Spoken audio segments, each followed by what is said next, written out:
you did pull out 3 of your favorite coins from the booth. Do you mind if we take a look at those? Sure. We'll just pick one at a time. I may ask some questions. I don't know too much about these. So. That's all right. I'll tell you a little bit about them. Hi, my name is Ben Macri. I'm with Wondy Numismatics, and we are at the 19th Annual Summer Fun Show in beautiful Orlando, Florida. The first one is a 1619 Cavalier d'Or. It's also known as a Gold Rider or an early Gold Rider.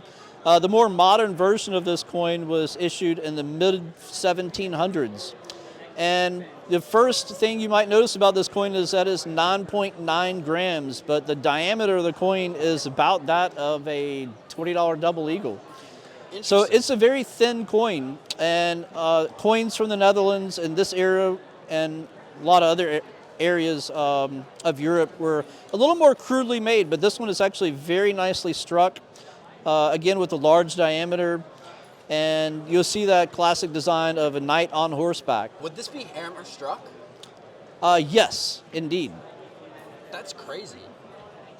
Even the Spanish weren't doing that good in 1619. Yeah, and so this is a very rare coin. There were only, last time I checked, there were only about 15 mint state examples that were graded by NGC or PCGS. Wow. And that coin is priced at right around $10,000. Do you want to see the reverse? Yes, please. Wow. It doesn't get much more Dutch than that. Right. So how did you get started in coins in general? That's a great question. So like a lot of other people, I started investing in silver in 2010. Okay. And I came across one silver coin that, it was the Ethiopia 1972 $5 silver coin.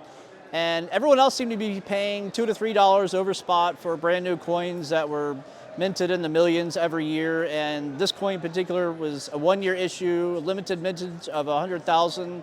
And when I could find it, it was only a few bucks over spot, and it had absolutely beautiful design.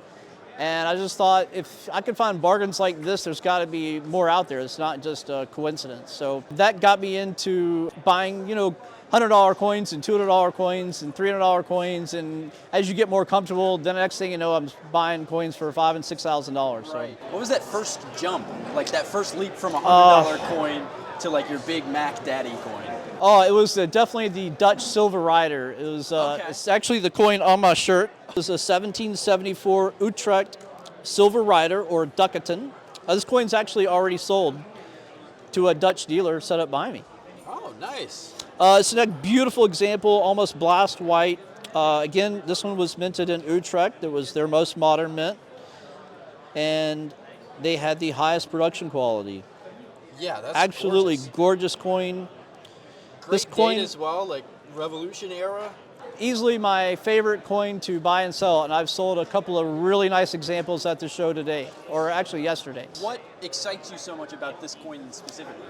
Well, I mean, just the knight on horseback was just it's a powerful design, and Utrecht had the most modern mint of that era, and so they had the best production quality and minted the nicest examples of the coin. They actually started minting those in the mid-1660s and stopped minting them in 1796. Plenty of those that show up in shipwrecks all over the place. Yes, there are tons of shipwrecked examples out there. In fact, high-grade coins are extremely hard to find. A mint state 3 example is going to cost you at least $4,500 and maybe $6,000 or plus, depending on the rarity and the overall eye appeal, including toning. So you're also a big proponent of spending your money wisely. And yes. Finding coins that are a good deal. What are some of the ways that you kind of hunt for those good deals? Well, it's kind of a knack. I would say just go to eBay and put in like NGC or PCGS and just see what comes up, and see if you can find coins that you've never seen before. Look into them, see how much they sell for. And I would say as a newer collector, a really important concept to understand is opportunity cost. Every decision we make in life comes with an opportunity cost. It may be really small, it may be really big, but if you spend $100 or $200 on a coin, your opportunity cost is any other coin that would have cost you the same amount of money. And so when I see collectors who are putting all of their money trying to put together a set of, like, say, Standing Liberty halves or even Morgan dollars. I don't want to insult them because everyone's, having fun. That's part of the coin collecting, is having fun and doing what you want. But some people are doing a little bit more than collecting. If you have future expectation for the money that you're putting into your coins, you're also investing more so than just collecting. So if you're just having fun, that's one thing. But if you do expect a return on your money, you are investing. And so you should consider your other options. Find out what other coins are out there. Talk to dealers. Go to coin shows. A lot of people are just buying coins online, and they're just searching for the coins that they're looking for, and they're not seeing other coins that are out there in existence. And a great way to do that is not just to go on eBay, but go to coin shows, look at dealers' tables, see what they're selling. If you see something that looks interesting, just ask about it. Dealers are always happy to answer questions. And that's just a great way to learn. And so my third favorite coin in this display case is a much more affordable coin. What I love about this Dutch Ducat that was minted in Holland is that it was issued in 1776, and it'll be 250 years old, just same age as our country next year. Wow. Ducats have been around for over 600 years. They're still being minted today. The Austrian Mint still mints a 1915 dated ducat, and the Mint in the Netherlands also issues collectible silver and gold ducats till this day. Interesting. Oh, that's awesome. I've got this coin priced at $1,200, and to get a 250-year-old 1776 gold coin that's mint state 61 for $1,200 is an absolute bargain. If that was a U.S. coin, it'd be six figures. It would be, yes. We spoke a little bit about new collectors. What are some of your best tips for someone who's just breaking into this world? What would you say to a new collector? Well, look for coins that have a design that you like first, because when you like a coin, it's easier to learn about it. And so if you find a coin that you like, just do some research, look at post-auction sales, look at sold listings on eBay's, get a good idea of what they're selling for, and ask yourself, does that make sense? Does it sound like this coin is selling for too much money, or does it look like a bargain? Because it could be.